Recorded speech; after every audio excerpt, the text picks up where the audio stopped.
एक बार एक महात्मा जी एक गांव के अंदर गए। उस गांव में जाकर के एक लड़के को पूछा कि ज़िंदगी क्या है। तो उस लड़के ने, जो घर से दुखी था, परिवार से दुखी था, तो उसने कहा कि महात्मा जी, ज़िंदगी तो एक बोझ है। आगे गए तो एक लड़का पुनः मिला, कॉलेज का पढ़ने वाला था। उस नौजवान को पूछा कि ज़िंदगी क्या है। तो उस लड़के ने कहा कि महात्मा जी, ज़िंदगी तो मौज है, खाओ पियो ऐश करो। वही आगे गए और एक लड़का और मिला। उस लड़के से भी महात्मा जी ने वही प्रश्न दोहराया कि बेटा, ज़िंदगी क्या है। तो उसने कहा कि महात्मा जी, ना ज़िंदगी बोझ है, ना ज़िंदगी मौज है, ज़िंदगी है सत्य की खोज। हमें हमारे जीवन के अंदर सत्य के मार्ग पर चलते हुए सत्य की खोज करना है और सत्य का अनुसरण करते हुए यह जीवन हमारा यापन हमको करना है। तो वास्तव में 3 प्रकार के इंसान होते हैं प्रिय सज्जनों। किसी के लिए यह ज़िंदगी बोझ बन जाती है तो किसी के लिए मौज बन जाती है, लेकिन वास्तविक ज़िंदगी वही है जो हमें सत्य की खोज करवाए और परमात्मा की खोज करवा दे। प्रिय दर्शकों नमस्कार, मैं ज्योतिषाचार्य हरिप्रसाद उपाध्याय अपने यूट्यूब चैनल के ऊपर आप सभी का स्वागत एवं अभिनंदन करता हूँ। प्रिय दर्शकों, सर्वप्रथम अनंत बलवंत हनुमंत लाल जी के पावन चरणों में प्रणाम, भगवान श्री सीताराम जी को प्रणाम, न्याय के देवता शनिदेव को प्रणाम करते हुए, क्योंकि आज का हमारा ये कार्यक्रम शनिदेव के ऊपर है और सिंह राशि वालों के लिए है। 4 नवंबर 2023 को शनिदेव अपनी वक्रता को छोड़ करके मार्गी हो रहे हैं, जो लगभग 8 महीने तक रहेंगे, यानी कि 29 जून 2024 तक है। वर्तमान समय में शनिदेव जून से लेकर के नवंबर तक वक्री है, अपनी वक्रता को बढ़ाए हुए हैं और यह न्याय सम्मत है, सर्वविदित है कि जब भी शनिदेव वक्री हो जाते हैं तो कुछ ना कुछ भूचाल आ ही जाता है जीवन के अंदर। तो सिंह राशि वालों के जीवन के अंदर भी हम देख रहे हैं, आप ये कुंडली देखेंगे, सिंह लग्न की हमने एक कुंडली बनाई है। शनिदेव सप्तम भाव में उपस्थित है, राहु द्वादश राशि में होकर के अष्टम भाव में विराजमान है, बृहस्पति को आप देखेंगे नवम भाव में और केतु को आप सेकंड हाउस में देख रहे हैं। यहाँ पर शनि अभी वक्र होकर के आपके लग्न के ऊपर दृष्टिपात कर रहे थे। पहले से ही सूर्य की राशि है, यानी कि अपने शत्रु की राशि। शनि के शत्रु है सूर्य, भले ही पिता और पुत्र है, लेकिन भाव इनका दुश्मनी वाला भाव है। तो यहाँ पर शनिदेव की जो दृष्टि पड़ रही है, वक्र दृष्टि आपकी राशि पर, यानी कि आपके लग्न पर, आपके मस्तिष्क के ऊपर, अभी तक इन 4-5 महीनों में आपने काफ़ी ज़्यादा स्ट्रेस और स्ट्रगल देखा है। पिछले कुछ वर्षों में जितना दुख आपने नहीं देखा, उतना दुख अभी वर्तमान समय में आपको दिखा है। आपके अपने लोग पराये हो गए। जिन व्यक्तियों के साथ में, जिन इंसानों के साथ में आप दिन रात उठते बैठते थे, वह व्यक्ति आपके पराये हो गए। भाई, आर्थिक चिंता हो तो समझ में आए, शारीरिक चिंता हो तो समझ में आए, किसी भी प्रकार की भौतिक चिंता हो तो समझ में आए, लेकिन ऐसी चिंता जिनके लिए आपने अपना जीवन न्योछावर कर दिया, अपना सर्वस्व जिनको आप मानते थे, वही आपको दुख और कष्ट पहुंचाने लगे थे इन 4-5 महीनों के अंदर। इनमें ना तो आपका दोष है, ना उन लोगों का दोष है, क्योंकि समय ही ऐसा था। समय बड़ा बलवान है, नहीं मनुष्य बलवान। तो समय बड़ा बलवान होता है प्रिय दर्शकों। लेकिन अब यह सब वापस पुनः सुधार होने वाला है 4 नवंबर के बाद में।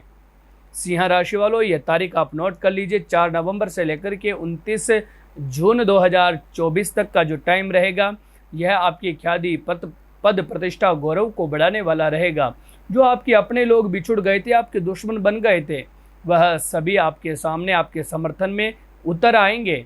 आपके अपने लोग आपके पराये हो गए थे, वह परायापन छोड़ करके आपको अपनाएंगे, आपके पास में आ जाएंगे और आपको आकर के निवेदन करेंगे कि भाई, हमसे जो गलती हो गई है वो तो हमें क्षमा करें। क्योंकि शनिदेव के बारे में ऐसा कहा जाता है कि शनिदेव न्याय कराने में देर नहीं लगाते हैं। शनिदेव सबसे त्वरित कार्य करने वाले ग्रह माने गए हैं।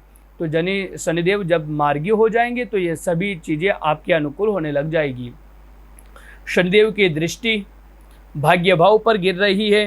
पहले से ही बृहस्पति को आप देखेंगे, जब बृहस्पति भाग्य भाव में हो और शनिदेव की दृष्टि भाग्य भाव पर पड़े, एकादश भाव पर, तो यह नवम भाव पर पड़े, तो ये एक अद्भुत संयोग होने वाला है।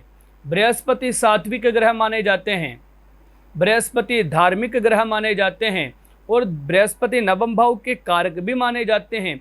यहाँ पर बृहस्पति तो अपना काम कर रहे हैं, भाग्य में वृद्धि कर रहे हैं, धर्म में आपका मन लगा रहे हैं, धार्मिक यात्रा भी आपसे करवाएंगे। लेकिन जब शनि का भी संबंध नवम भाव से हो जाएगा तो ये अद्भुत संयोग बन जाएगा, क्योंकि जब सप्तम और नवम का संबंध बन जाता है या पंचम और नवम का संबंध बन जाता है या पंचम और सप्तम भाव का संबंध बन जाता है, तो ऐसे व्यक्तियों के जीवन के अंदर भोग तो होता है, विलास तो होता है, लेकिन आध्यात्मिकता भी होती है।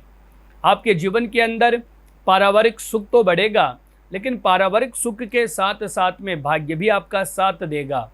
पति पत्नी के बीच में संबंधों में मधुरता बनी रहेगी। आप अपने पार्टनर के द्वारा किसी खास उत्सव में शामिल होकर के उसके सहभागी भी बनेंगे और आप आपके पार्टनर की कामयाबी के कारण आप काफ़ी ज़्यादा प्रसन्नचित और खुश भी रहेंगे। आपके पार्टनर के भी सक्सेस होने की पूर्णतया यहाँ पर चांस बने हुए हैं। अगर अभी तक आपके पार्टनर को यानी कि आपके पति या पत्नी को सफलताएं नहीं मिल रही थी जॉब के अंदर, व्यापार के अंदर, तो यह 8 महीनों के अंदर 29 जून 2024 से पहले यह सब चीज़ें आप अपने पार्टनर के जीवन में देखेंगे कि वह लगातार वृद्धि कर रहे हैं। वहीं पर शनिदेव की दृष्टि दशम दृष्टि चतुर्थ भाव पर जा रही है। चतुर्थ भाव पर शनि की दृष्टि काफ़ी अच्छी मानी जाती है। परिदर्शकों, सिंह राशि वालों के लिए सबसे अच्छा रहेगा प्रॉपर्टी का परचेजिंग करना। अगर आप कोई प्रॉपर्टी लेने की सोच रहे थे लेकिन ले नहीं पा रहे थे, अब यह चिंता भी आपकी दूर होगी। शनिदेव की कृपा से आप इन 8 महीनों के अंदर किसी बड़ी सिटी के अंदर या अपने गांव के ही अंदर जहां आपने मन बना रखा था, वहां पर शनिदेव की कृपा से प्रॉपर्टी के खरीदने के भी योग बनते हैं। प्रॉपर्टी के साथ साथ में कृषि कार्य से अगर आप जुड़े हैं तो कृषि कार्य से संबंधित भी आपके कार्य सिद्ध होंगे। माता के साथ आपका संबंध मधुर बनेगा। अगर आपकी माताजी किसी भी बड़ी प्रकार से प्रॉब्लम में है, किसी बड़ी बीमारी से ग्रसित है, तो यह बीमारी भी आपकी माताजी की दूर होगी। अगर फिर चाहे वह आप किसी बीमारी से प्रॉब्लम में थे, शनिदेव हड्डियों के कारक माने जाते हैं, चर्बी के कारक भी माने जाते हैं, शनिदेव लंग्स के कारक भी माने जाते हैं, श्वास तंत्र के भी कारक शनिदेव माने जाते हैं। अगर इनसे संबंधित भी अगर कोई कार्य से, कोई बीमारी से आप ग्रसित थे, तो शनिदेव की कृपा से आप लोगों के स्वास्थ्य में भी बहुत अच्छा शुभ फल प्राप्त होने वाला है। शनिदेव की कृपा से स्वास्थ्य आपका बहुत अच्छा रहने वाला है। स्वास्थ्य से संबंधित बीमारी कोई भी आपको नहीं होगी और सुखी जीवन आप यहाँ पर 8 महीनों तक तो कम से कम करोगे ही करोगे।